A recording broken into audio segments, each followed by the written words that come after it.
Esta es la tarde en el continente americano. Cuando anochece en Europa y amanece en Asia, así cae la tarde en el continente americano y transcurre la noche y el amanecer en el resto del mundo. La tarde. Hola, bienvenidos a la tarde de NTN 24, el canal de las Américas. Soy Idania Chirinos. Como siempre, un gusto y un compromiso acompañarles cada día. Más de 750 falsas noticias sobre el tema de migración de venezolanos. Más de 750 falsas noticias sobre el tema de migración de venezolanos. Para la revolución bolivariana, como escuchaban ustedes a Jorge Rodríguez, el éxodo venezolano sigue siendo un fake news, una noticia falsa, algo que pareciera no tener registro. Sin embargo, esto no ha sido así para los países de la comunidad andina. En una reunión sostenida en Lima, Perú, Ecuador, Bolivia, Colombia y, por supuesto, los representantes del país que acoge el encuentro ratificaron que mantendrán su política de puertas abiertas a los ciudadanos de Venezuela. Pidieron que se fortalezca la cooperación internacional para atender el masivo flujo migratorio de venezolanos. Por su parte, el gobierno del Perú rechazó que exista xenofobia o una campaña de odio contra los migrantes venezolanos, tal como lo afirmó Nicolás Maduro. La migración suma, la migración ayuda al desarrollo, la migración se suma a lograr los objetivos de integración en la región. No tenemos por eso ninguna intención de cerrar fronteras y vamos a permitir que los ciudadanos venezolanos ingresen de manera ordenada, regular y segura.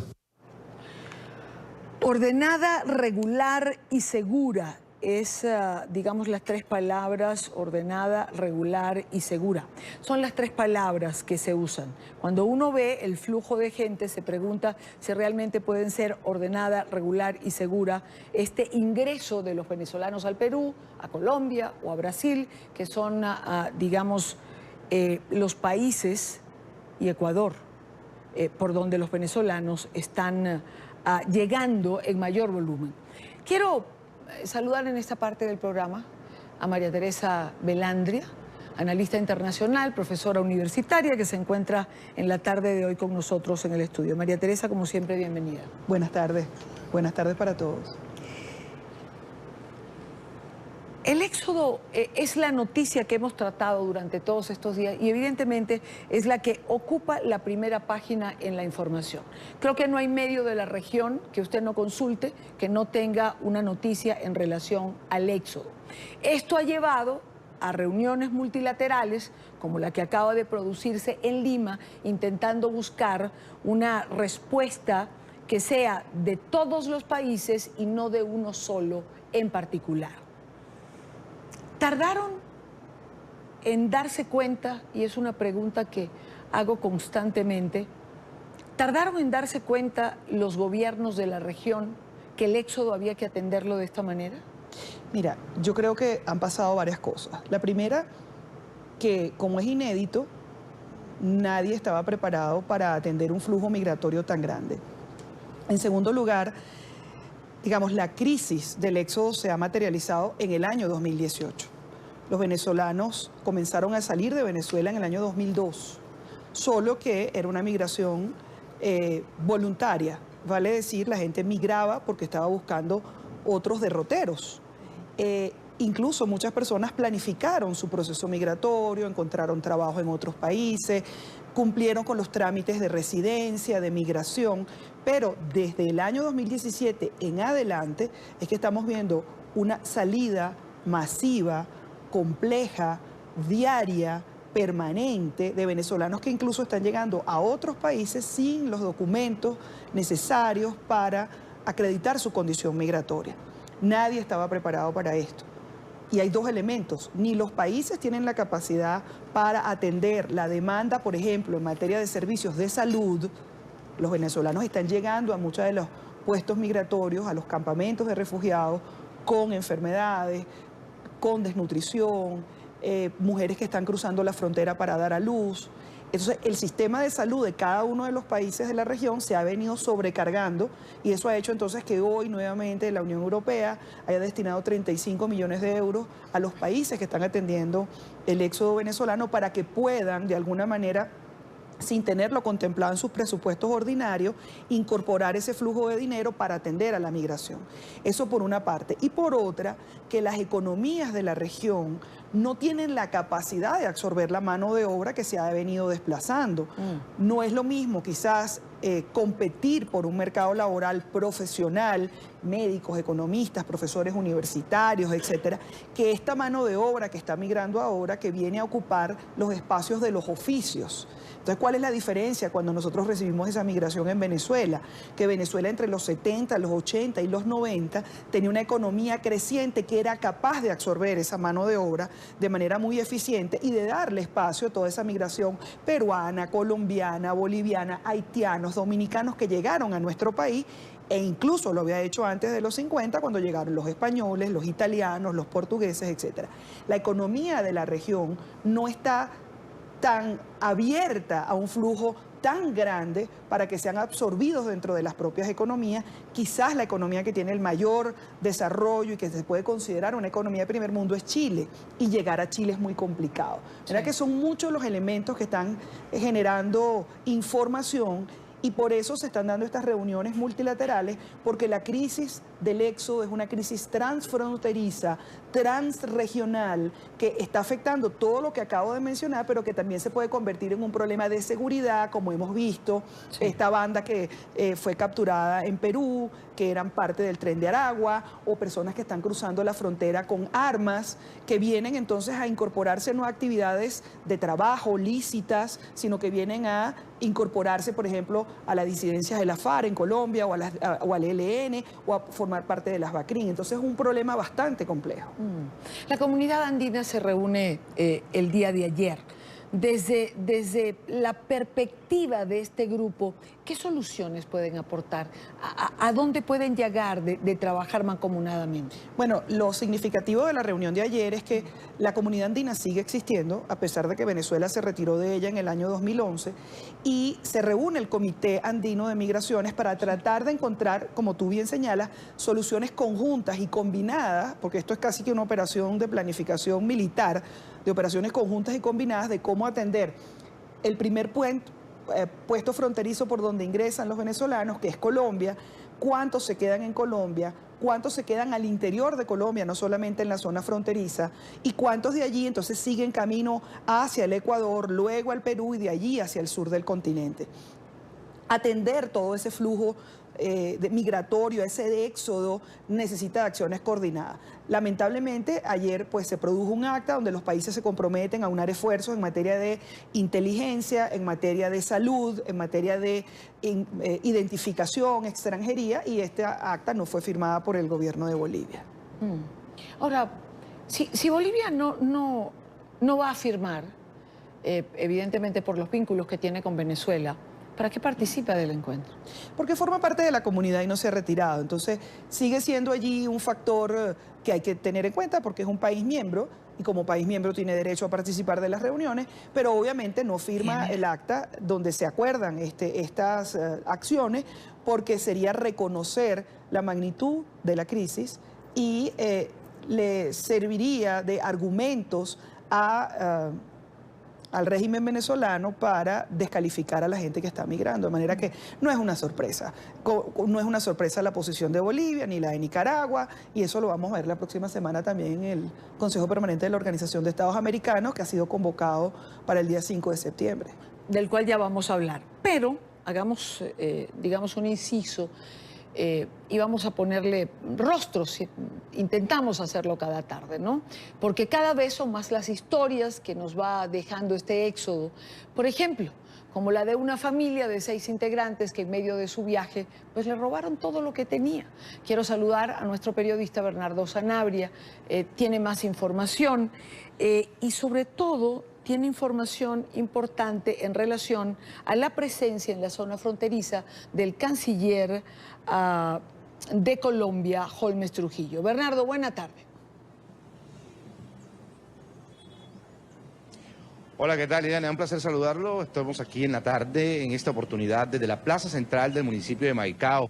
Que es conocido la vitrina comercial de Colombia, pero hoy esta vitrina comercial, Ileana, en sus estantes, observa una gran cantidad de venezolanos, tiene una gran cantidad de venezolanos, muchos de ellos para dónde ir, sin tener un sitio para dónde ir, muchos de ellos ingresando por la frontera Guajira, por las trochas. Mire, hay tantos nombres de trochas, una se conoce como la Cortica, otro como la 80, hay una exclusiva para motocicletas, por donde entran los migrantes venezolanos, y es que es sumamente fácil entrar por esas trochas, le cuento, porque si no tiene el pasaporte o la tarjeta fronteriza, entra sin ningún problema por cada una de esas trochas, que está al lado de donde están los controles de Migración Colombia, así que no hay ningún tipo de problema, entonces entran sin control. Estos ciudadanos que vienen con grandes historias dolorosas, porque son historias de dolor, muchos de ellos vienen a tratar de conseguir un futuro mejor en Colombia. Precisamente aquí en la plaza hay muchos de ellos. ¿Cómo es su nombre, joven? Cristian. ¿Cristian qué? Uscanga. ¿De dónde eres, Cristian? De Maracaibo. ¿Vienes a Colombia qué? A un mejor futuro, ayudar a mi familia que está allá pasando hambre. ¿Le llevas dinero? ¿Cuánto dinero le llevas a tu familia? No, yo tengo 3 meses allá y he transferido una sola vez, transferí 15.000 pesos nada más. ¿Que se convierte en bolívares en cuánto? Ahorita 500 bolívares. ¿Con el bolívar soberano? Con el bolívar soberano 500, 400. Okay. Bien, muchas gracias. Suerte en Colombia. Vamos con otro de los de acá, Carlos. Mire, este joven que se encuentra acá, este señor también que se encuentra aquí, también tiene una lesión, para que podamos a nuestros invitados y Dania poder recrear la situación que se vive en Colombia antes de contar la historia que tenemos ya lista. ¿Cómo es su nombre, señor? Iván. Iván. ¿Qué le pasó, don Iván? Chocó una moto. Se chocó una motocicleta. ¿De dónde es? Yo, de la Rita. Correcto. ¿Qué le pasó? ¿Para qué viene a Colombia? ¿Cuál es la intención de llegar acá a Colombia? En Colombia hay más cosas y no hay nada ahorita. ¿Usted qué hace? ¿A qué se dedica? Yo, ¿Qué se dedicaba antes de la acción? yo vendiendo tinto y panes. ¿Y ahora cómo hace? Nada, muy bien, jodido ahorita. ¿Usted vino con quién? Yo, la señora. ¿Y su esposa qué está haciendo? Ahorita vendiendo tinto. Vendiendo tinto, por las calles de Maicao. Sí, en el mercado. Okay, perfecto. Muchos de estos personas, Carlos, mostremos de las personas que nos acompañan, una gran cantidad de niños que están aquí sin hacer, digamos, nada, recorriendo el parque. Aquí en este parque queda un CAI, que es un centro de atención inmediata de la Policía Nacional. Anteriormente dormían en todo este espacio, ya la policía no los deja, pero es quitarlos de aquí para que lleguen a las esquinas de Maicao a dormir en otro sitio. O sea, no duermen aquí, pero duermen en las esquinas de Maicao. Usted me preguntaba, me decía sobre la visita del ministro de Relaciones Exteriores, el canciller Carlos Holmes Trujillo. Sí, señor. La agenda del ministro va a ser la siguiente. Él va a llegar en cuestión de unos minutos a Riohacha, que es la capital del departamento de La Guajira, aquí en el norte de Colombia. En Riohacha tendrá una reunión con el presidente de la Asamblea, con el presidente del Consejo Municipal, así como también con el alcalde encargado, porque es que para colmo de males ni el alcalde y el gobernador de Riohacha se encuentran suspendidos, así que no tienen un alcalde en propiedad elegido por votación popular, no tienen un gobernador porque también se encuentra suspendido, entonces con los encargados se reunirá a analizar el tema fronterizo. Mañana viajará bien temprano aquí en la mañana y observará aquí a 11 kilómetros de Maicao, queda Paraguachón, lo que conocen ellos como La Raya. Ahí comenzará, observará la situación, se reunirá con el PMU, que es un plan de emergencia aquí en la frontera, con todas las autoridades, y posteriormente dará una rueda de prensa a las 10 de la mañana. Pero aquí no termina la gira de la frontera, se va hacia el departamento de norte de Santander. En Cúcuta también visitará el puente Simón Bolívar, ese paso fronterizo estará los días de mañana y pasado mañana. El día sábado también estará en la frontera. Y usted me comentaba la historia, y es la siguiente, es la familia Silgado. Este señor tiene aproximadamente 46 años. Hace 9 años se fue de Colombia, solo en busca de un futuro mejor, de mejorar su economía en Maracaibo. Este señor consiguió su esposa y tiene 4 hijos. Se regresó porque si comían arroz no tenían para la yuca, y si comían yuca no tenían para el arroz. Reunió unos cuantos bolívares y se vino, atravesó la frontera desde Maracaibo con su familia, desesperado. El señor es de María la Baja, Bolívar. Al llegar a la frontera colombo-venezolana, atravesarla, pues sus familiares no tenían documentos, él sí, le tocó atravesar por la trocha, y atravesando por la trocha los atracaron. Fueron varios días en los que solo comía arroz o yuca. Angustiado, Francisco Silgado decidió regresar a Colombia después de 9 años de vivir en Venezuela, pero esta vez acompañado de su esposa y 4 hijos. Yo lo que me gano no me alcanza sino para medio comer con ellos, entonces yo me siento como mal. Naila es su compañera de vida. Es la primera vez que viene a Colombia. No tiene permiso. Ingresó por la trocha y le robaron los pocos bolívares que traían. No sé para dónde vamos a agarrar, no sé qué vamos a hacer, pero venimos con una esperanza de querer levantarnos, salir adelante. Francisco Silgado es de María la Baja, Bolívar. No sabe nada de su familia desde que salió de Colombia. Aseguran que lo hacen por muerto, pero la realidad es que hoy, más que nunca, necesita de ellos. Yo quiero como día regresar a ver a mi familia otra vez de nuevo. Sin dinero, continuó su camino agarrado de la mano de su esposa e hijos. Aseguró que esta pesadilla terminará pronto. ¿Sabe qué doloroso, televidente de la tarde? Tiempo nublado a esta hora aquí en Maicao. Piensen ustedes, esta noche cuando estén en la tranquilidad de su casa, ¿cómo dormirán muchos de estos hermanos venezolanos? 30.000 según el censo de la alcaldía, en las aceras. Y si llueve, ¿dónde se van a quedar? ¿Dónde dormirán tantos niños aquí a la intemperie? De aquí los quitan, pero tienen que dormir en otra terraza. ¿Qué techo los cubrirá a estos menores? Un informe especial de Bernardo Sanabria para la tarde del NTN 24. Muchísimas gracias. Gracias por la información, gracias por el recorrido, además, que puede mostrar a nuestra teleaudiencia, Bernardo, lo que está ocurriendo allí en Maicao, como en tantos otros puntos de la geografía colombiana que hacen frontera con Venezuela. Buena tarde para ti. Retomamos con María Teresa.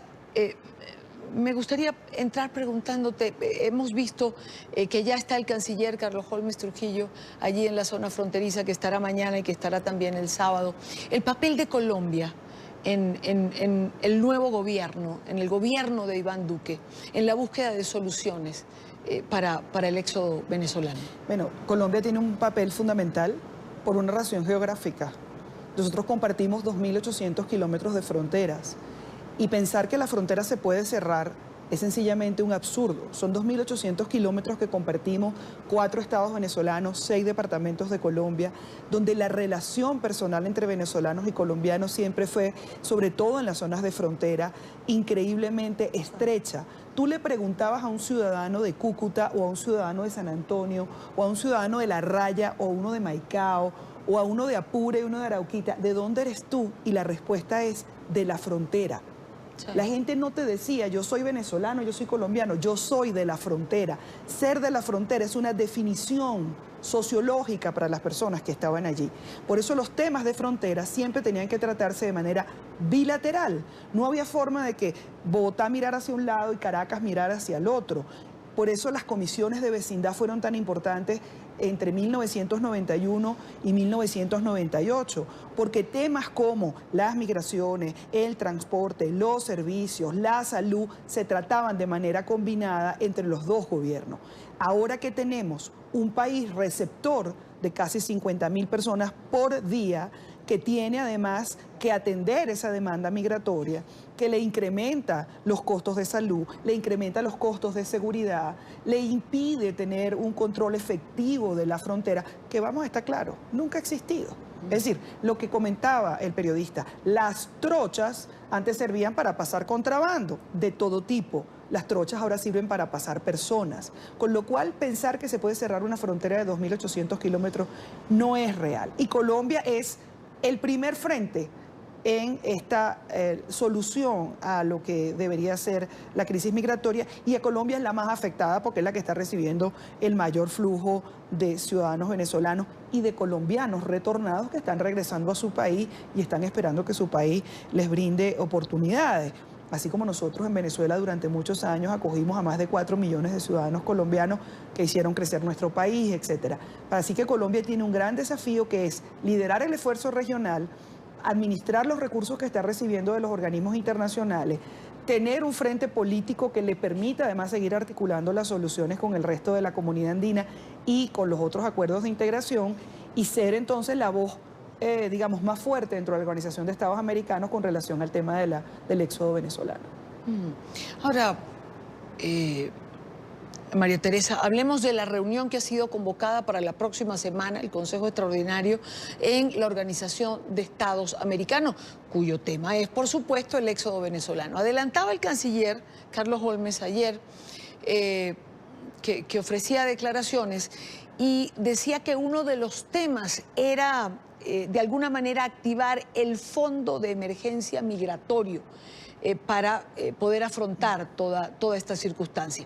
Pero de todas maneras, Venezuela es un tema que ha estado presente en la OEA desde hace muchísimo tiempo. Bueno, desde hace tiempo y con la llegada de Almagro, con mucha más fuerza y con otras posiciones. ¿Qué se espera de este?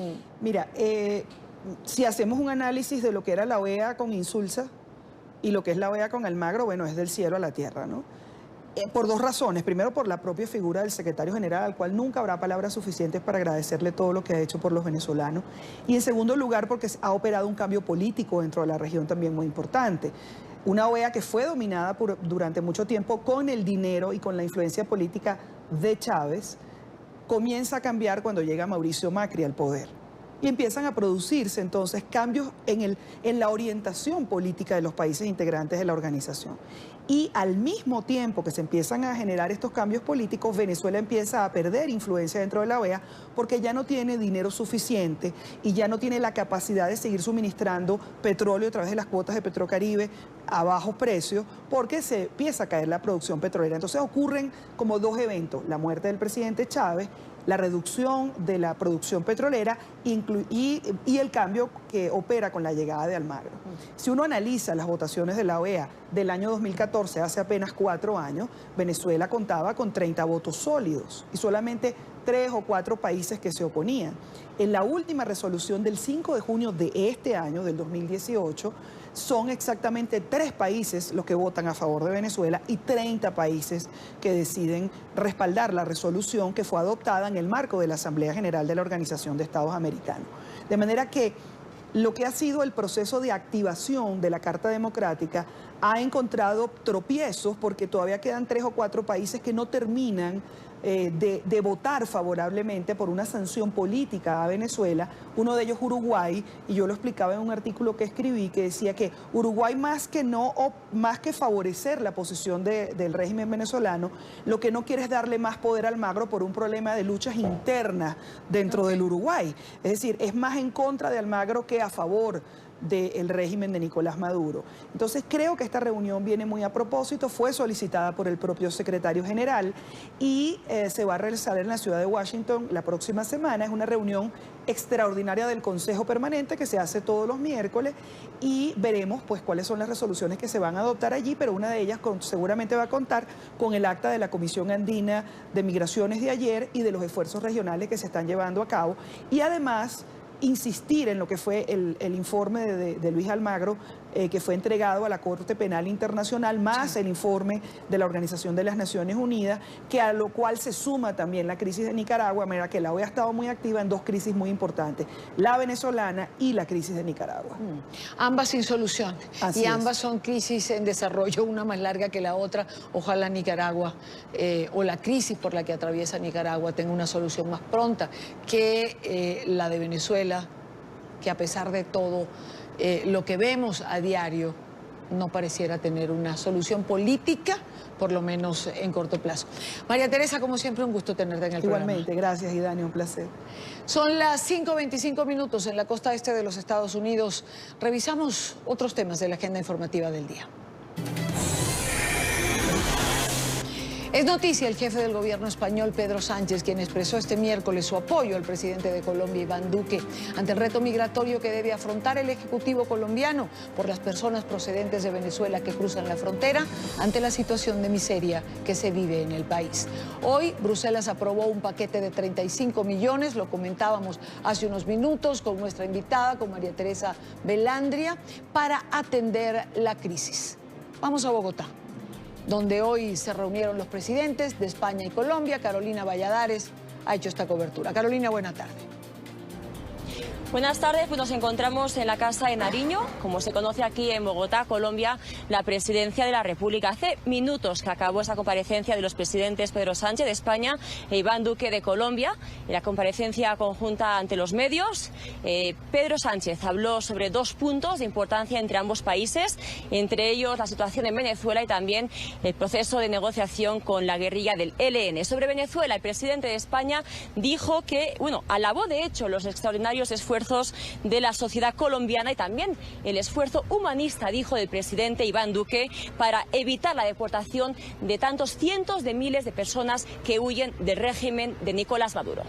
Por tanto, yo quiero reconocer el extraordinario esfuerzo que está haciendo la sociedad colombiana en la acogida de los venezolanos y venezolanas, reconocer también el compromiso humanista del presidente Duque para que no se expulse, no se consideren a estas personas sin ningún tipo de cabida, de futuro, de ubicación. Y en tercer lugar, en este asunto, trasladarles que desde luego el Gobierno de España no mira a otro lado. El Gobierno de España ha hecho sus oficios también en el marco de la Unión Europea y hoy precisamente en Bruselas se ha acordado el que vayan a ser 35 millones de euros los que la Unión Europea ponga a disposición de la región de América Latina para hacer frente a esta crisis migratoria que está afectando no solamente a Colombia, pero particularmente a Colombia como consecuencia del éxodo venezolano. Y cómo no, como era de esperar, el proceso de diálogo con la guerrilla del ELN ha sido otro de los temas a tratar entre ambos políticos, entre ambos presidentes. En ese sentido, Pedro Sánchez ha dicho, y ya dijo por la mañana, que ofrece todos los recursos y también ofrece a España a disposición del gobierno de Colombia para albergar esos diálogos de paz con el ELN, y también dijo que no le cabe ninguna duda de la voluntad, de la disposición de Duque para consolidar y conseguir esa paz. A mí no me cabe duda de que el presidente Duque quiere la paz para Colombia y que va a trabajar porque esa paz sea para siempre, sea duradera. Y en relación con este asunto, decirles que desde luego España lo que va a hacer es ponerse a disposición del gobierno de Colombia. Unas palabras, las de Pedro Sánchez, que más tarde, eso sí, fueron matizadas por el presidente de Colombia, Iván Duque. En relación a ello, el mandatario colombiano dijo que diálogo sí, pero con condición. Y la condición, dijo, es que el ELN tiene que abandonar antes toda actividad criminal. La legalidad implica la defensa irrestricta de los derechos humanos. Un gobierno no puede estar en la negociación de secuestros. El gobierno lo que debe exigir es el cumplimiento de la ley. Y si hay voluntad de paz, entonces que la primera parte de la voluntad de paz se exprese con la liberación de los secuestrados. Y con esta reunión entre ambos presidentes terminó la visita de Sánchez a Colombia, pero el viaje prosigue, la gira avanza. El siguiente destino es Costa Rica y ahí llegará después también de haber visitado otros dos países que son Chile y Bolivia. Así finalizamos esta conexión desde la Casa de Nariño, desde Bogotá. Ustedes sigan con más información, por supuesto, en el Centro Internacional de Noticias. Adelante. Es noticia Bolivia, donde continúa la polémica ante la próxima elección del fiscal general. Opositores denuncian que más del 50% de los candidatos son afines al gobierno del presidente Evo Morales. Aseguran que elegirán a un representante que sea servil a este mandatario. La determinación final sobre quién asumirá el cargo será tomada por 2/3 oficialistas de la Asamblea Legislativa. Saludamos en La Paz a Paola Cuentas. Paola.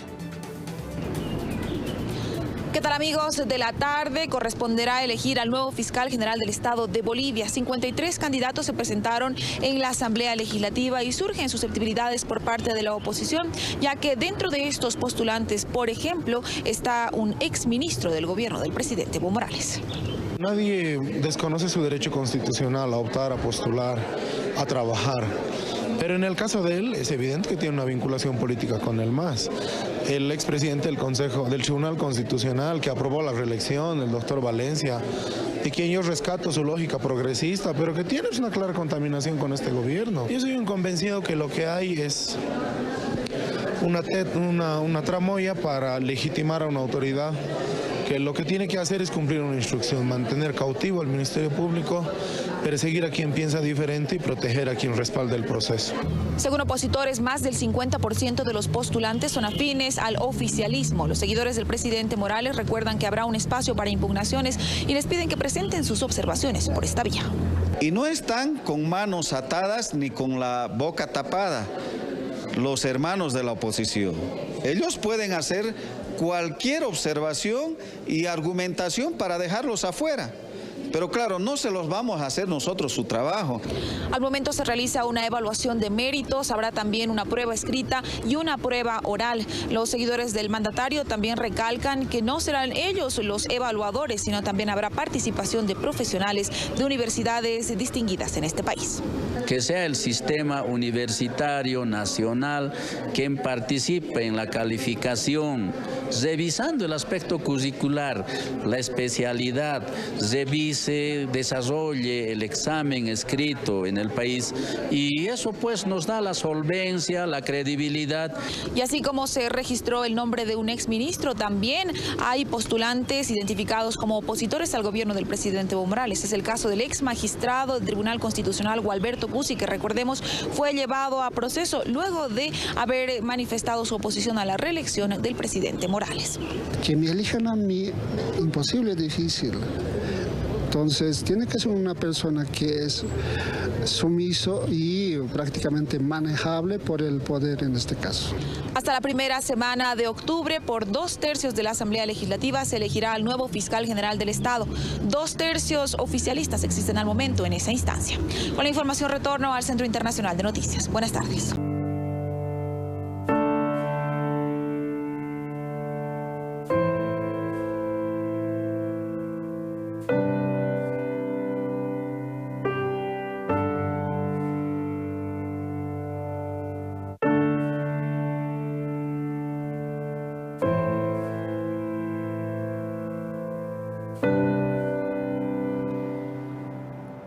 Son las 5:38 minutos, continúan los homenajes al fallecido senador republicano John McCain, esta vez en un acto religioso que se llevó a cabo en la iglesia Bautista North de Phoenix, en Arizona. El cuerpo de McCain será trasladado a Washington, donde el viernes se instalará una capilla ardiente en la rotonda del Capitolio.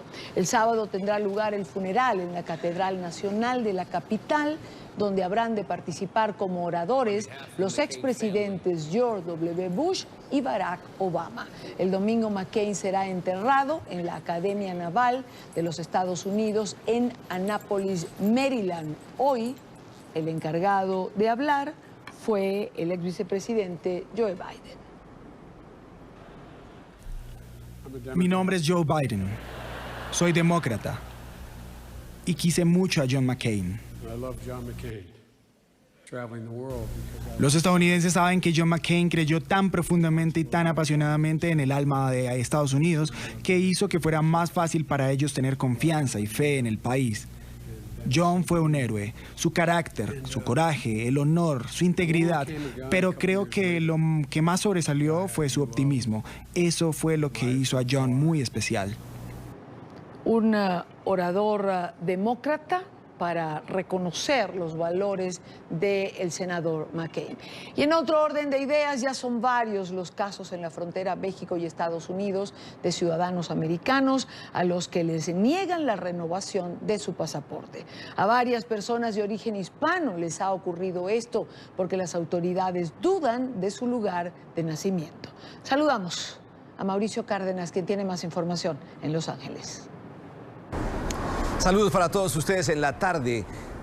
Más y más casos se están viendo esta situación que realmente es preocupante porque personas nacidas en los Estados Unidos, obviamente ciudadanos americanos. El caso más relevante, una persona, un joven, nacido en este país, con nombre hispano, participó en el ejército de los Estados Unidos, ahora es guardia de una prisión federal y cuando fue a presentar y a renovar su pasaporte en la zona fronteriza, pues se lo quitaron y ahora tiene que probar que realmente nació en Estados Unidos, llevar el certificado de nacimiento y otros documentos que le han pedido. Muy preocupante este tema, nosotros hablamos con una abogada de inmigración y esto fue lo que nos dijo. Bueno, el hecho que yo no sé si es la patrulla fronteriza, si es el Departamento de Estado, pero tenemos que tener orden y reglas y leyes en los Estados Unidos. Eso es nuestra reputación, eso es nuestra fundación. Pero otra vez, bajo la administración Trump, está haciendo cosas que nunca hemos escuchado antes, ¿verdad? Entonces, el consejo es, antes de viajar, debe hacer la renovación en los Estados Unidos. Es relativamente fácil. el organismo que está haciendo eso es el Departamento de Estado, no tiene nada que ver con la frontera. Entonces es muy importante. Y si una persona piensa que ha recibido la ciudadanía de los Estados Unidos erróneamente, por una mentira o por una complicación, es muy importante consultar con un abogado antes de viajar. Creo que parte de la táctica de la administración Trump es para intimidar a la comunidad inmigrante. Y yo creo que es muy importante que la comunidad sepa que pues, hay derechos fundamentales de la Constitución. Y yo creo que la mayoría de las personas y las organizaciones como la ACLU, la Unión Civil de Derechos Civiles, yo creo que sí vamos a ganar. Pero ahorita estamos en un periodo un poquito oscuro. Por supuesto, las organizaciones pro-inmigrantes están también en estado de alerta con este tipo de casos. Bueno, es un riesgo que enfrentan todos aquellos que salen fuera de los Estados Unidos siendo ciudadanos sin un pasaporte de Estados Unidos válido. Si usted lo solicita en la frontera antes de entrar al territorio de Estados Unidos, la política del Servicio de Fronteras e Inmigración de Estados Unidos es recabar más información sobre el tipo de ciudadanía que usted cuenta en este país. Si fue nacido en este país, van a pedir evidencia de su nacimiento dentro de los Estados Unidos. Si fue naturalizado dentro de los Estados Unidos, van a pedir más evidencia de cómo obtuvo ese proceso de naturalización para la ciudadanía. Verdaderamente estamos enfrentando una época poco amistosa para los casos en los que el Departamento de Seguridad Interna de Estados Unidos duda de la validez del estatus migratorio de las personas, y eso es lo que han enfrentado muchos hoy en la frontera. Y como decía la abogada de inmigración, existen derechos para una persona que tiene el pasaporte azul, el pasaporte que lo identifica como ciudadano americano, pero en esta época de tolerancia cero, realmente cuando se entrega el pasaporte en una zona fronteriza o en un aeropuerto, no se sabe qué pueda pasar. Desde Los Ángeles, Mauricio Cárdenas para La Tarde. Regresamos al estudio. Gracias, Mauricio. Gracias por la información. Quiero saludar en esta parte del programa en Chicago a Cecilia García. Ella es vocera de la organización proinmigrante Familia Latina Unida. Señora García, gracias por acompañarnos. Buena tarde. Buenas tardes, ¿cómo están? A ver, ¿tienen ustedes conocimiento de la proliferación de casos de este tipo? Es decir, de personas a quienes se les esté quitando el pasaporte. Aún no conocemos a nadie personalmente, pero sí hemos visto, como ustedes, a las noticias que nos han notificado que ahora están usando para mí otra estrategia para intimidar y poner ese temor entre la comunidad inmigrante, y eso nos alarma, nos preocupa mucho. Ahora, el pasaporte azul acredita como estadounidense. Cuando quitan este pasaporte, mi pregunta es, ¿están dudando de las propias autoridades de Estados Unidos que lo otorgaron? Así es así, y es lo que yo me preocupa como ciudadana americana. Mi esposo, él fue deportado hace 6 años, entonces yo visito la frontera, yo voy para Tijuana, México, 2 veces al año. A mí me preocupa que si yo tengo que regresar y decir el oficial, porque ellos tienen ese poder, esa discreción, de que si ellos piensan que mi pasaporte no es auténtico, que entonces me prohíban entrar al país donde yo nací. Y es por eso que es muy, muy preocupante, muy alarmante, y es una violación de nuestros derechos como ciudadanos americanos. Ahora, es decir, ¿qué poder hacer, no? Porque si uno tiene un pasaporte vigente, uno viaja con él, uno lo entrega confiado, es el pasaporte que le han dado a uno las autoridades del país donde uno vive. ¿Qué certeza tienen de que el pasaporte les va a ser devuelto? Sí, así es lo que es igual, y mientras ellos están en esa duda, nos detienen, nos prohíben entrar al país donde nosotros nacimos, esperar hasta que nosotros hagamos alguna demanda colectiva, pero de ahí en entonces, ¿qué va a pasar con mi situación, verdad? Yo me voy a quedar en México mientras ellos investigan si soy ciudadana o no, y eso es lo que nosotros las alarma, y por eso nosotros tenemos que movilizar para que dejen de hacer eso, porque cuando uno va a hacer el pasaporte, uno tiene que llevar el acta de nacimiento, el seguro social, uno tiene que poner a hacer un juramento ante el oficial del pasaporte que usted está diciendo la verdad. Yo no entiendo por qué ahora están deteniendo esto en la frontera. No los explicamos por qué. Otra vez es discriminación, es que sabemos que un presidente que no nos quiere y está tratando de usar estas tácticas para intimidarnos. Pues es una información en desarrollo, es decir, esto es lo que está ocurriendo, habrá que esperar acciones que tomen las organizaciones protectoras de los migrantes, pero evidentemente el pasaporte es un derecho ciudadano. El que la autoridad lo decomise de alguna manera es dudar del propio sistema, es lo que por lo menos yo logro entender hasta ahora. Señora García, muchísimas gracias por estar con nosotros. A usted, gracias a usted. Muy buena tarde, hasta luego. Son las 5:47 minutos, continuamos. Por cierto, las autoridades migratorias de Estados Unidos, ICE, realizaron una redada a una fábrica de tráiler en Texas. En el operativo fueron arrestados más de 100 inmigrantes. Los agentes informaron que primero se determinará quiénes van a permanecer en custodia y a quienes se les va a dar una liberación humanitaria. Por otro lado, Canadá confía en alcanzar un pacto con la Unión Americana en las próximas horas para renovar el TLCAN tras superar algunos obstáculos. Sin embargo, según la ministra de Exteriores de Canadá, aún hay muchos asuntos complicados por tratar con el Tratado de Libre Comercio de América del Norte. Saludamos a Emiliana Molina, que tiene más información. Emilia.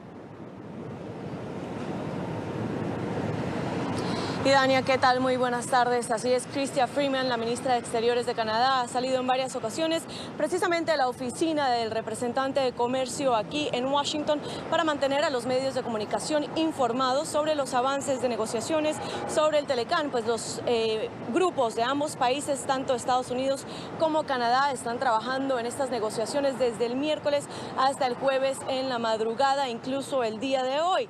La ministra de Exteriores de Canadá asegura que estas negociaciones tienen un ritmo bastante intenso, pues el mandatario estadounidense Donald Trump quiere informar al Congreso de un nuevo acuerdo de TLCAN para el viernes a medianoche. Este acuerdo lleva vigente desde al menos hace 24 años. Recordemos que el lunes México y Estados Unidos cerraron negociaciones, dejando así por fuera a Canadá por el momento. Esto era parte de una estrategia del mandatario estadounidense Donald Trump para presionar precisamente a funcionarios canadienses y tener unas ganancias a corto plazo. Sin embargo, recordemos que el Congreso de Estados Unidos aquí en Washington tiene autorizado al mandatario estadounidense Trump a llegar a un acuerdo trilateral y no un acuerdo simplemente entre dos países. Sin embargo, Freeman se ha mostrado positiva ante los avances que han hecho hasta el momento. Es muy bueno verlos a todos, junto con el primer ministro, el embajador McNaughton, el ministro Dominique Lebrun, nuestro ministro del gobierno francés. Tuvimos una buena llamada con las provincias de los canadienses para escuchar sus perspectivas sobre negociación. Realmente quisiera agradecerle a los premier por su contribución tan productiva a estas negociaciones, el hecho de que hayamos podido resolver un acercamiento del equipo canadiense ha sido muy bueno para nuestro país y, como dije, voy a entrar ahora para seguir nuestras negociaciones con el embajador Mike Tyson. Y cuando terminemos, hablaré con ustedes para ver qué pasó. Creo que se están enfocando en áreas que obviamente debemos resolver y todavía hay muchas áreas que debemos discutir específicamente para Canadá. Buenos mecanismos para nuestra industria cultural, por supuesto. Está todo el tema del procuramiento y la administración quisiera que estuviéramos ahí, viceversa, quisiéramos salir de ahí también como resultado de estas negociaciones con algo bueno del procuramiento. Creo que son temas importantes del gobierno ahora. Según expertos, aún falta negociar algunos temas espinosos en el Tratado de Libre Comercio de América del Norte. Sin embargo, como les mencionaba anteriormente, el mandatario estadounidense Trump quiere firmar este acuerdo para el viernes a medianoche para así lograr informar al Congreso con 90 días de antelación, tal cual como lo indica la ley. Por su parte, Enrique Peña Nieto quiere firmar también este acuerdo lo antes posible para así lograr tener este triunfo antes de abandonar el poder ante Andrés Manuel López Obrador. Así que Lightser, también el negociador de Estados Unidos, ha dicho que si no se llega a un acuerdo con Canadá, él posiblemente podría enviar una carta al Congreso cerrando las negociaciones entre México y Estados Unidos y dejando la puerta abierta para que Canadá se sume a este acuerdo posteriormente. Estamos en directo desde Washington. Emiliana Molina, regreso al Centro Internacional de Noticias. Idania. Continuamos con más en el programa de hoy. La crisis hospitalaria se agudiza en Venezuela. Ni siquiera los pacientes psiquiátricos se salvan de la desidia gubernamental, pues las condiciones en las que se vive son deplorables. Luis Laya tiene el reporte. Ya nosotros no podemos tener una vida social, ya nosotros no vamos a poder mantener una familia, no podemos mantener una familia. Peter William Contreras trabaja desde 1984 en el Hospital Psiquiátrico del Lídice, ubicado al oeste de Caracas. Este jueves participó en una protesta porque su salario no le alcanza para vivir. Yo en mi casa tengo problemas en estos momentos, pues. Explica que trabajan por vocación, porque en el hospital no funcionan los 6 servicios más importantes, entre ellos laboratorio, ni siquiera hay camillas, colchones o alimentación adecuada para los pacientes.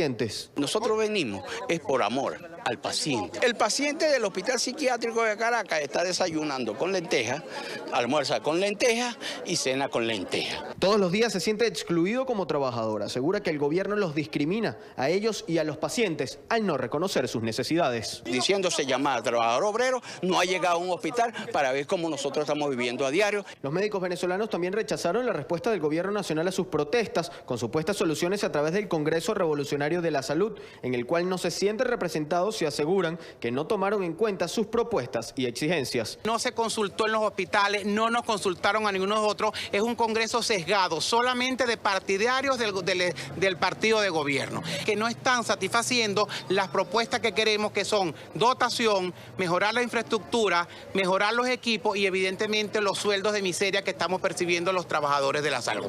Además rechazan que sean puestos por encima de los médicos tradicionales los comunitarios o integrales, pues aseguran que no tienen la preparación académica suficiente y tampoco el contacto con los hospitales para conocer la realidad. Nosotros tenemos 8.000 horas académicas de formación durante nuestra carrera.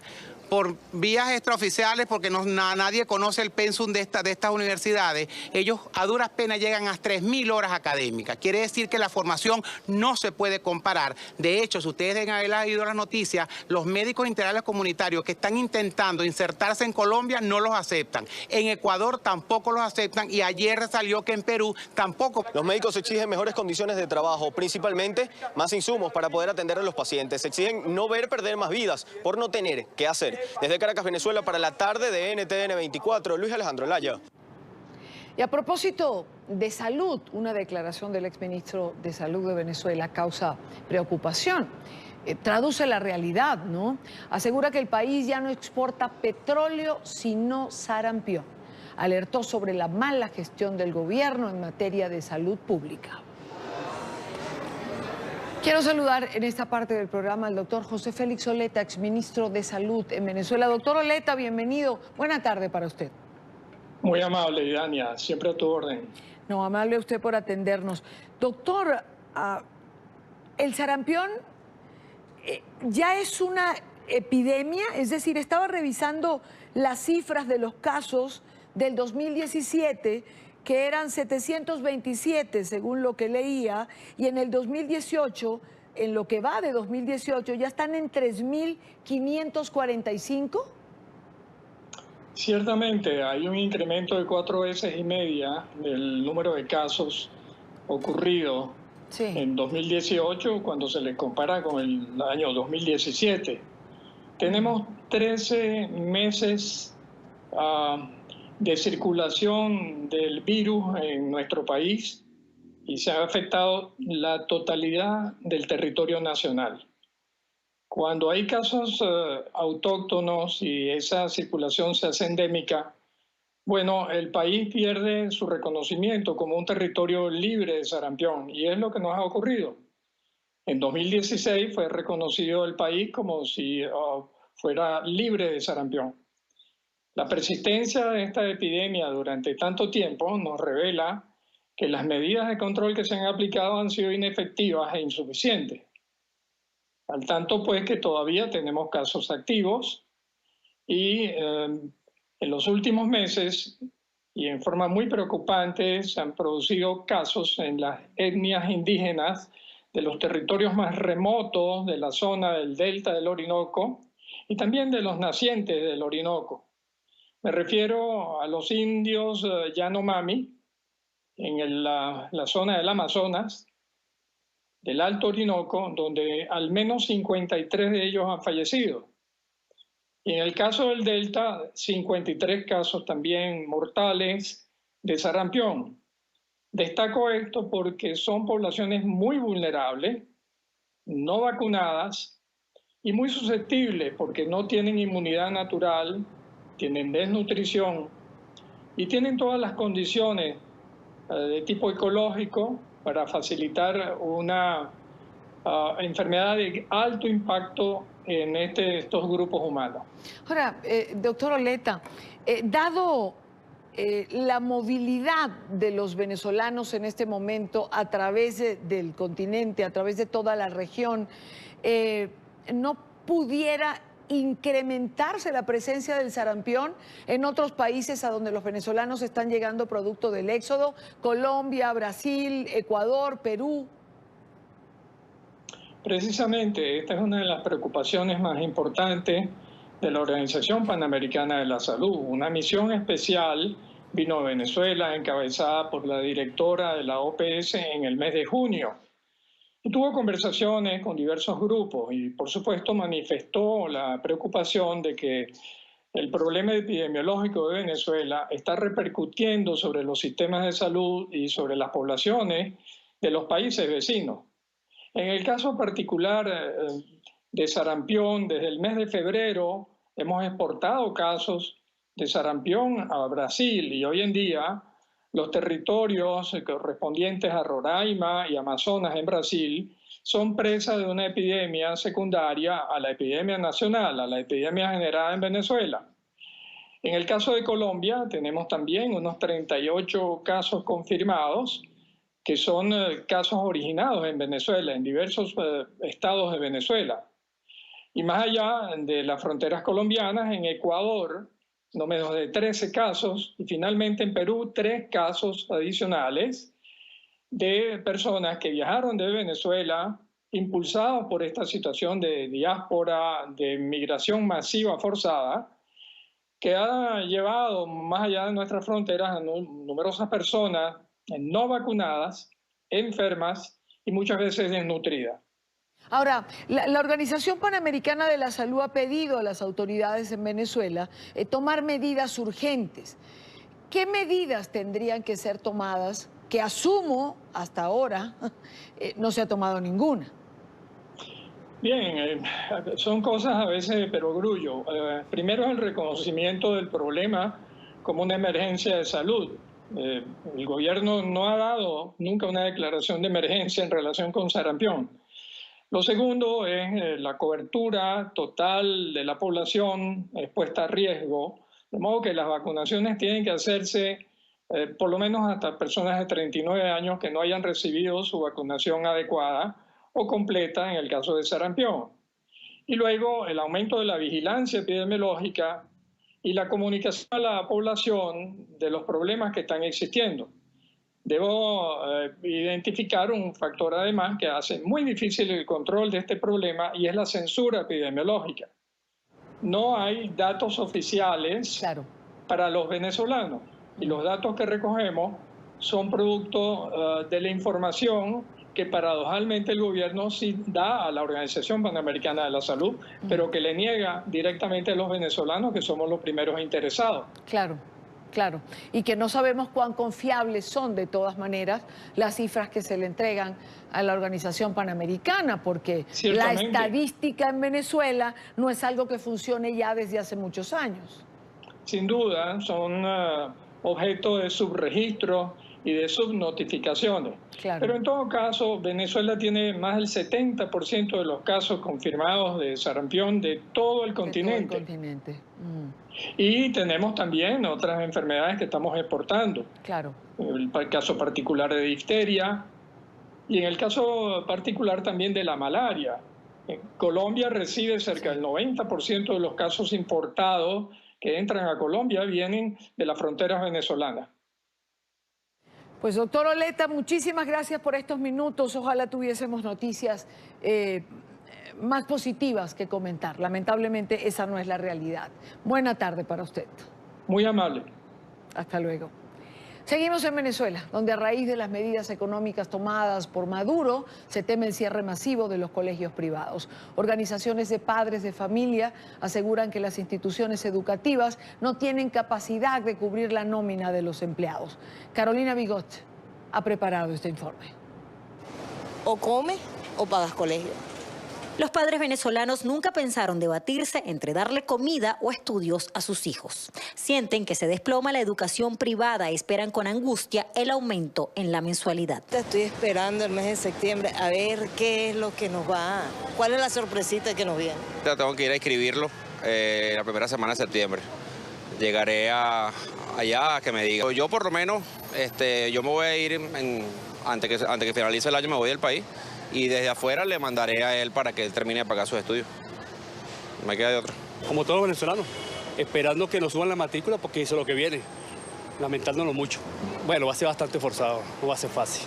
Entonces trataremos entre mi esposa y yo, tratar de conseguir lo que más o menos se pueda. No confían en la educación pública. Además, según reporte del Ministerio de Educación, hay 215 planteles dependientes del Estado menos. ¿Por qué sus hijas no estudian en un colegio público? Realmente porque creo que no hay la capacidad del colegio público darle lo que ellos de verdad necesitan. A principios de este año, la Asociación Nacional de Instituciones Educativas Privadas anunció el cierre de 22 colegios. Para finales de este mismo 2018, el número pudiera aumentar debido al incremento de salario del 5.900% decretado por Maduro. Nuestra gran angustia, nuestra gran preocupación es qué va a hacer de muchas escuelas privadas en el mes de septiembre que se vean imposibilitadas de abrir sus puertas debido a que no cuentan con los recursos para poder afrontar estos nuevos requerimientos del Ejecutivo Nacional. Los directores y dueños de las escuelas independientes se debaten entre la hiperinflación y asumir los costos. Aquellos donde los padres puedan pagar alguna cuota en moneda extranjera se salvarán. Pero lo que tengo entendido, muchos colegios privados que van a cobrar en bolívares una cuota normal y cuotas especiales en dólares. Otros tendrán que flexibilizar las normas y reducir los gastos, mientras los menos favorecidos cerrarán sus puertas. 1 de cada 4 estudiantes venezolanos va a una escuela privada. No queremos una fórmula ni tenemos una fórmula mágica. Lo que estamos acentuando es cómo las comunidades deben ponerse de acuerdo para acometer a través de unas mensualidades de transición para afrontar esta situación tan compleja que estamos viviendo. Ya en reiteradas oportunidades, la red de padres, madres y representantes ha solicitado reunión con el ministro del Gobierno de Nicolás Maduro en materia de educación, Elías Jagua, para tratar de buscar soluciones a las escuelas privadas. Sin embargo, no ha habido resultado. Para este año lo volverán a hacer. Desde Caracas, Venezuela, Carolina Bigot para la tarde de NTN 24.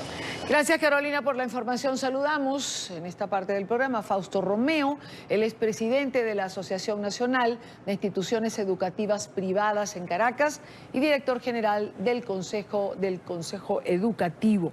Señor Romeo, bienvenido. Buena tarde para usted. Hola, buenas tardes.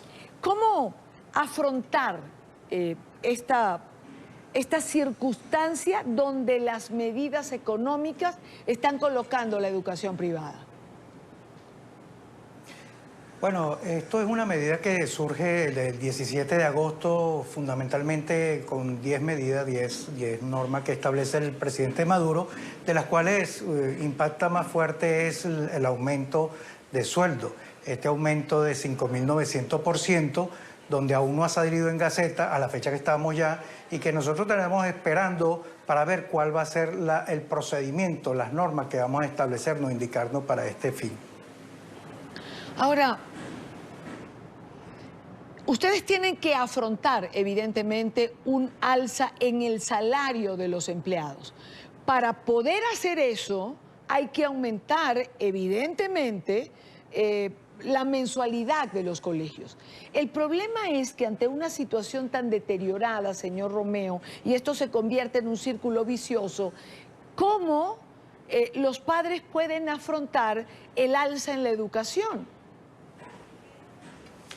Bueno, en primer término hay que tener en cuenta que el aumento lo decreta el presidente de la República. Nosotros claro, desde la educación privada lo que hacemos es ajustarnos a lo que tenemos que pagar a nuestros trabajadores, no solamente a los docentes, sino también a todo el personal administrativo y obrero que conllevan allí, que estamos en esta parte, ¿no?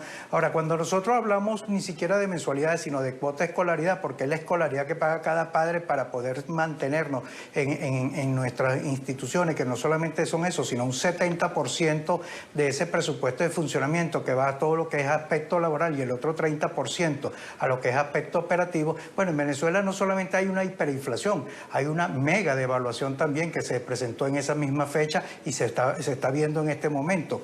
Bueno, un equipo de aire acondicionado, cuando nosotros podemos hablar en Maracaibo, no podemos dejar 16, 17 salones vacíos o sin aire porque se quemó la planta y tenemos que esperar el asiento de aire al siguiente año escolar. Entonces nosotros es algo que tenemos que ir revisando semana a semana para hacer ajustes cada mes. O sea, no es solamente que en septiembre tendremos que reunir al Comité de Padres y Madres Representantes y las asambleas para hacer un ajuste de nuestra cuota de escolaridad y definir la cuota de escolaridad del mes de septiembre, sino que cada mes, en la medida que el gobierno siga haciendo decretos de manera que incide sobre el presupuesto de funcionamiento, más todo lo que es la parte operativa, que también incide en, ya te comenté, con un 30%, sí, es allí donde nosotros tenemos que ir revisando. Ahora, señor Romeo, ¿cómo afecta este tipo de circunstancias? ¿Cómo los han venido afectando en relación al número de niños en educación privada? Porque todo padre en Venezuela en este momento quiere intentar, por lo menos, sostener a sus hijos en la educación privada por el deterioro de la educación pública. Pero ¿hasta dónde y hasta cuándo pueden? Digamos, el problema. Esto tiene que tener una incidencia en el número de estudiantes de la educación privada. Bueno, puedo informarte que desde el 2015 no se entrega memoria y cuenta ante el Parlamento de Venezuela, como bien lo sabe. Sin embargo, nosotros hemos recibido esta información por medio de, tenemos que hacer memoria educativa de la Escuela de Educación de la Universidad Central de Venezuela, donde vemos claramente que la educación privada llega en el 2015-2016 a 2.233.000 estudiantes, un techo del 30% de ese sistema educativo, que en total eran 7.446.000. Ahora bien, dentro de eso de investigación que hace de memoria educativa, nos hace llegar que hay una caída a este año, cerrando este año escolar, que no es oficial aún, pero que ya se tiene en cifra de 6.644.000. Y la educación privada llega a una cifra de 1.200.000. Es decir, tenemos 1 millón de estudiantes menos. Pero no es que quiere decir con esto que hay un crecimiento del sector de la educación oficial, porque al fin de cuentas la educación oficial solamente se mantiene en esa cifra de 5.500.000.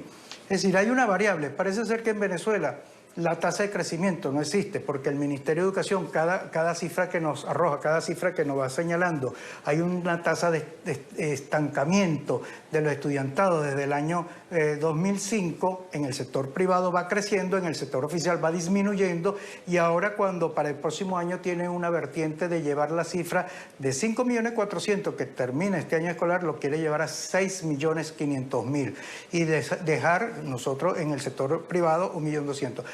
Para nosotros no es ningún secreto, no es por los ajustes de las cuotas de escolaridad que se deben realizar, porque ya el año pasado se tenían que cada 2 meses se realizaban ajustes de las cuotas de escolaridad. El año antepasado se hacía cada 3 meses. Para este año ya te estoy avisando que se van a hacer mensuales. Claro. Es decir, no solamente eso, sino la cantidad de venezolanos que ha salido del país y, por supuesto, con ellos se llevan a sus hijos, claro, para poder estar en esos países donde están. Claro, evidentemente es así. Además, el gobierno intenta manipular la cifra como que si la educación pública estuviese creciendo porque ha mejorado y la gente quiere sacar a los hijos de la educación privada y llevárselos a la pública. A ver, estamos absolutamente claros en que esa no es la realidad. Otra pregunta que quería hacerle es cómo le afecta o cómo les ha afectado a ustedes en su planta profesoral toda la crisis del país y el éxodo migratorio. Esa es una de las dificultades más fuertes que tendremos nosotros dentro del inicio del año escolar. El docente, el maestro en sí mismo está buscando nuevas alternativas, porque al fin de cuentas ya busca no solamente fuera del país, sino dentro del mismo país, fuera de las aulas.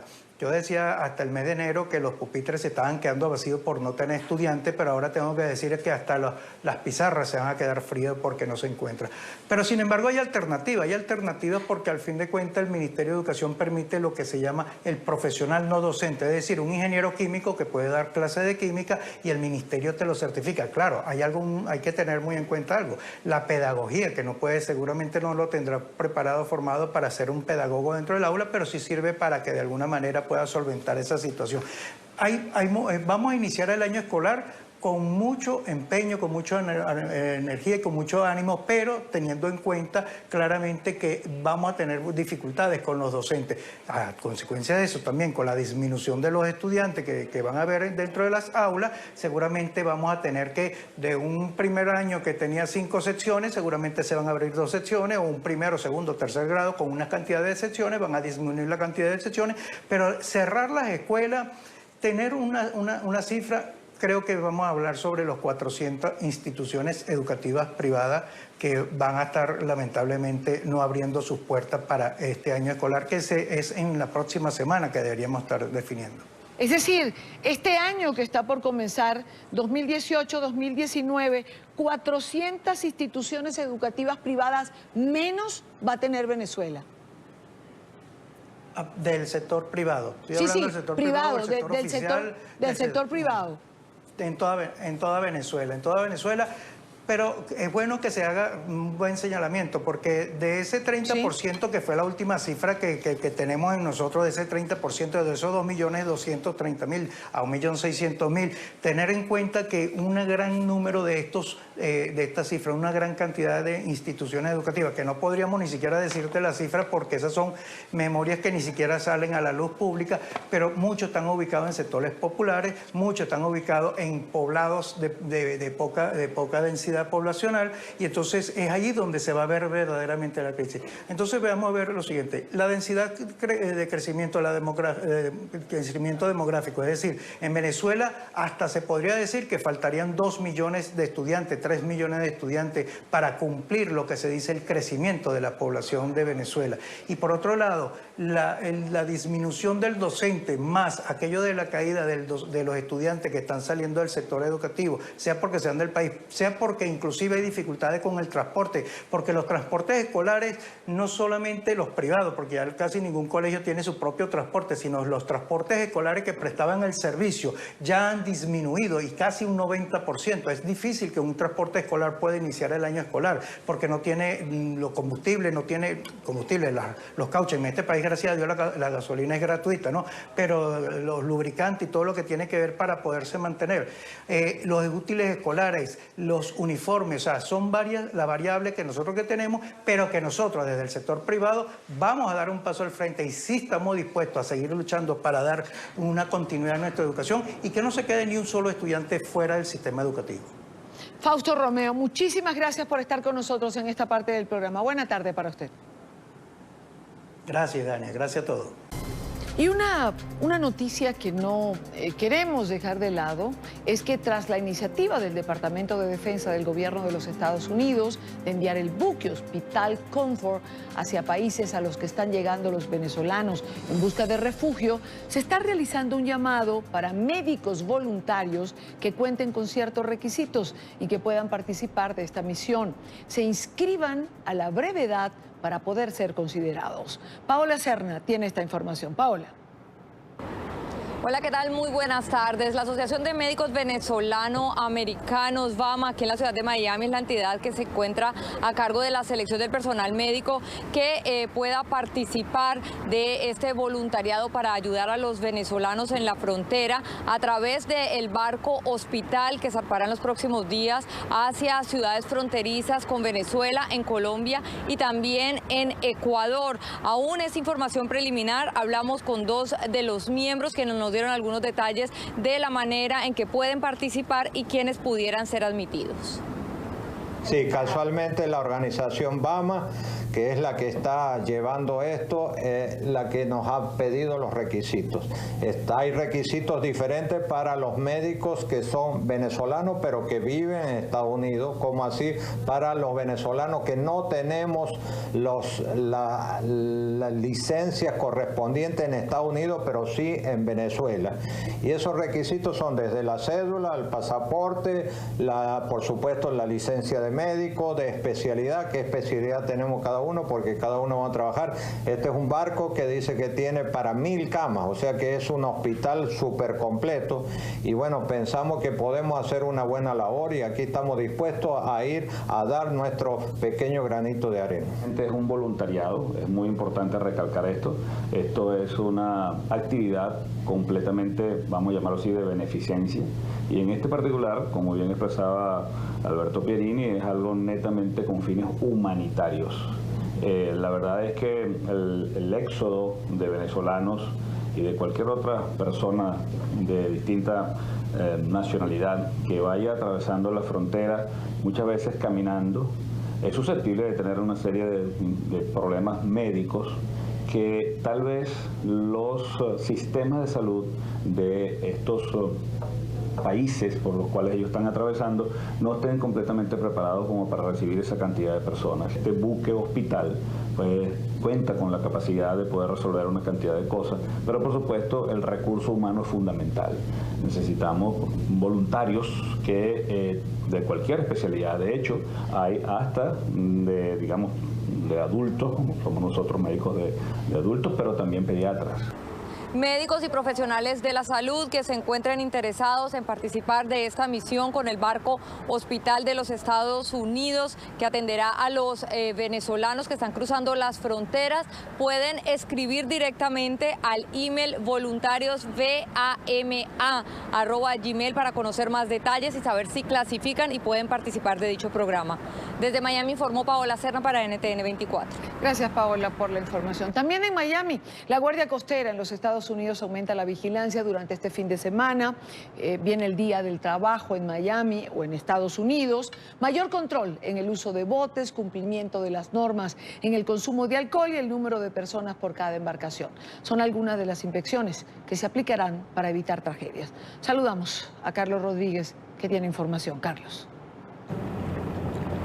¿Qué tal? Cordial saludo. Pues por lo general en los festivos en los Estados Unidos, pues muchas personas aprovechan para descansar y pasar un rato agradable en sus botes por las diferentes vías marítimas del sur de la Florida en compañía de amigos, de familias, pero las autoridades marítimas advierten de tener mucho cuidado este fin de semana, que es feriado de Labor Day o Día del Trabajo, porque la Guardia Costera estadounidense estará atenta y vigilante con operativos de seguridad para que la navegación sea la correcta, como por ejemplo la capacidad de la embarcación, que no pase los límites de personas, el consumo de licor, los chalecos salvavidas, entre otras cosas, porque muchas personas salen de aquí, de esta parte de la marina, en el sur de la Florida. La primera regla general es tener todos los elementos de seguridad en el bote. Absolutamente todos, principalmente los salvavidas de los niños, que son para niños, las luces, las bengalas y la documentación del bote en todo momento a bordo. El licor es prohibido para todos los operadores de embarcaciones. Una persona que es pasajero puede libremente tomar licor. Muchos capitanes tienen tolerancia cero por parte de sus empresas y ellos deben deben acatar esa política de las empresas. No hay horarios específicos, siempre cumpliendo con todas las reglamentaciones y viendo el tema de seguridad con lupa. No hay ningún inconveniente en cuanto a alguna restricción de horario. Todos los botes tienen una placa de capacidad. En el caso de los botes de recreo, la persona no puede superar, el operador no puede superar la placa de capacidad que está en el bote. Es decir, si la placa dice 10, no importa. Ese capitán tiene que llevar máximo 6 pasajeros. Muchos capitanes dicen, sí, pero yo tengo una licencia de capitán de 100 tons. No importa, él puede llevar 6, porque la capacidad la da el bote y la ley. El operador de la embarcación es el responsable de todo lo que ocurre. Las personas que van a rentar, las personas que van a alquilar un bote, que piensan pasar el día por fuera, vean que ese bote tiene este decal que otorga la Guardia Costera. Algo muy importante que deberíamos agregar con respecto a los botes de recreo.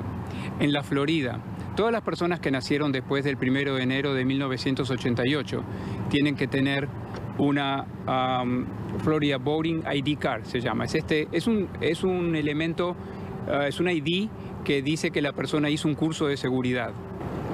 Como dato importante, se conoció que hace pocos días la Guardia Costera interceptó un yate con 47 personas a bordo cerca de una playa acá en el sur de la Florida, después de que se comprobara que había cometido varias infracciones, así como llevar a bordo más pasajeros de los permitidos. El dueño de la embarcación recibió una multa de $41.000 impuestos por las autoridades. Esa es toda la información desde la Marina de Miami. Soy Carlos Fernando Rodríguez. Continúen con más en nuestro Centro Internacional de Noticias. 6:46, costa este de Estados Unidos. Seguimos con el programa. El presidente de Chile, Sebastián Piñera, quien enfrenta un nuevo desafío en la implementación de sus políticas económicas. Parlamentarios de la oposición aseguran que rechazarán la idea de legislar la reforma tributaria ingresada al Poder Legislativo por parte del gobierno. En las últimas 48 horas, organizaciones de trabajadores han realizado protestas contra esta iniciativa. Consideran que afecta a la clase media. Juan Pablo Monsalve tiene información. Hola, ¿qué tal, televidentes del programa La Tarde de NTN 24? Los saludamos desde la sede del Excongreso acá en Santiago de Chile. Pues efectivamente una jornada muy agitada. Los parlamentarios de oposición aseguran que rechazarán esta iniciativa de la reforma tributaria, el eje central de las propuestas hechas por el gobierno del presidente Sebastián Piñera. Pero también a estas críticas se suman los trabajadores del Servicio de Impuestos Internos, la entidad encargada de hacer el recaudo fiscal en territorio chileno. Vamos a revisar lo que piensan los trabajadores del Servicio de Impuestos Internos ante esta iniciativa. Y estamos súper conscientes que en realidad esto es una contrarreforma a lo que tuvimos de reforma tributaria en el gobierno de la Bachelet, en el gobierno de la presidenta Bachelet. Esperamos que esto no avance en el proceso legislativo y que sea rechazado de una sola vez en el primer trámite legislativo para que no se legisle respecto a este proyecto. También desde el Parlamento, como lo decíamos al comienzo de este contacto, han manifestado su preocupación. Aseguran que lo único que se busca beneficiar es a las personas más ricas de Chile. Tiene que ver con que es una reforma que lejos de beneficiar a las pymes, que era lo que se había dicho, lo que hace es beneficiar con una rebaja de impuestos millonaria a los empresarios más grandes de nuestro país, al 1% más rico de este país, sin ir más lejos.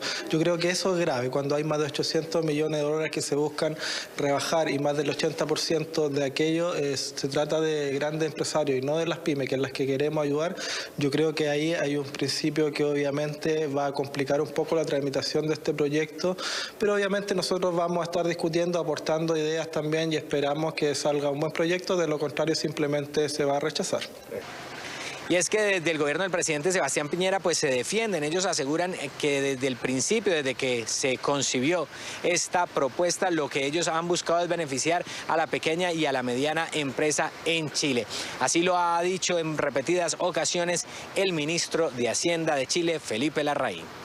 Este proyecto busca incentivar el crecimiento, el emprendimiento, la inversión, el ahorro y el empleo. Nos interesa que este proyecto dinamice la economía chilena, que apoye a las pymes, que apoye a los emprendedores. a los que quieren contribuir a nuestro proceso productivo y que les haga más fácil el cumplimiento tributario. Y es que sin duda pues esta polémica propuesta tiene varios puntos que son muy controversiales. Uno de ellos, y tal vez el que más ha generado impacto en la opinión pública, está relacionado con un nuevo impuesto que se le aplicaría a distintas plataformas digitales como Netflix y Spotify. Esta es la información que podemos entregarles a esta hora acá desde el centro de Santiago de Chile. Continúen ustedes con más en el programa La Tarde de NTN 24. Gracias, Juan Pablo. Familiares de desaparecidos en Ecuador exigen de su gobierno medidas para que los miles de casos no queden en la impunidad y sin respuesta. Denuncian que ni siquiera existen estadísticas claras y menos aún capacidad para investigar un delito que, según un informe presentado este jueves, alcanzaría niveles alarmantes, ya que cerca de 10.500 personas han desaparecido cada año. Nuestro periodista Jean-Paul Bardellini tiene un informe. Hasta ahora la cifra oficial de desaparecidos en Ecuador bordeaba los 4.000 casos. Mas luego de meses de una profunda investigación para recopilar datos, organizaciones de derechos humanos y la Asociación de Familiares de Desaparecidos entregan un reporte escalofriante. A 42.953 personas reportadas como desaparecidas. Pero ni siquiera esa es la cifra real, ya que existen 662 personas cuyos datos están incompletos o se desconoce su edad o fecha de desaparición. Pero lo más aterrador es que la mayoría de los desaparecidos son menores de edad. Un total de 2.506 personas desaparecidas de 0 a 11 años. Pero la cifra es alarmante en cuanto a personas desaparecidas de 12 a 17 años, en el que el reporte presenta 24.992 personas desaparecidas. Y el 67% de los casos son mujeres. Además, en los registros de Fiscalía y Policía tampoco se establece claramente las causas de las desapariciones y delitos derivados. Cuando se habla de problemas sociales, familiares, violación en el 30% de los casos o como ocurre para el 20% de las desapariciones, se los cataloga bajo la definición otros. Creemos precisamente que el Estado pretende invisibilizar delitos derivados como la trata de personas, la pornografía infantil, redes en cuanto al tema de la prostitución y el tráfico de órganos. Pero eso no es todo, ya que tampoco hay claridad en cuántos son los casos investigados. Primero señala que existen 1.557 casos y después en el mismo reporte, en la misma tabla, aparecen 1.577. Creemos que es una total burla para los familiares y que desde que no existan cifras reales de cuántos desaparecidos hay en el Ecuador, no se va a poder hacer nada. Ni siquiera hay un estudio cuantitativo, peor aún un estudio cualitativo para saber quién desaparece más, por qué desaparecen, cómo desaparecen las personas. Es la indignación de las familias. Telmo, por ejemplo, busca a su hijo por ya 6 años, aunque la investigación policial duró mucho menos. A los 45 días cerraron el caso. ¿Cómo se puede conseguir una justicia así? Si realmente sabemos que el Estado no está haciendo nada. Igual drama vive Michelle. Ella desapareció en junio pasado y aunque su causa sí está siendo investigada, tampoco avanza. El fiscal que está teniendo el caso de Michelle tiene 351 casos más. Eso es lo que vivimos cada día. Si una persona tiene 352 casos para resolver, díganme cómo va a poder encontrar a mi hermana que está desaparecida hace 3 meses. Por todo esto exigen una reforma legal que no solamente tipifique el delito de desaparición forzada para todos los casos, sino que además obligue al Estado a una investigación y búsqueda de las víctimas. Que el Estado no investiga bien, el Estado es responsable por todas y cada una de las desapariciones que hay en el Ecuador. Y por supuesto que esto efectivamente conllevaría acceder a vías internacionales. Y es por todo esto que hemos escuchado, incluso podría llegarse a una demanda internacional por la inacción de la justicia, ya que sería una doble violación de derechos humanos, no solamente de la persona desaparecida, que no fue protegida debidamente por el Estado ecuatoriano, sino sobre todo por la negación de justicia en su búsqueda y en resolver el caso que queda finalmente en la impunidad. Es la información que tenemos desde Quito hasta ahora. Ustedes van a continuar con más acá en La Tarde. Hasta pronto. Gracias a Jean-Paul Bardellini por la información, pero sobre todo gracias a ustedes por habernos acompañado en la tarde de hoy. Gracias por estar aquí. Les espero mañana a la misma hora para debatir, compartir, analizar la agenda informativa del día. Nuestras entrevistas en nuestra página web, ntn24.com. Nuestras cuentas de Twitter se las dejo en pantalla. Buena tarde para todos.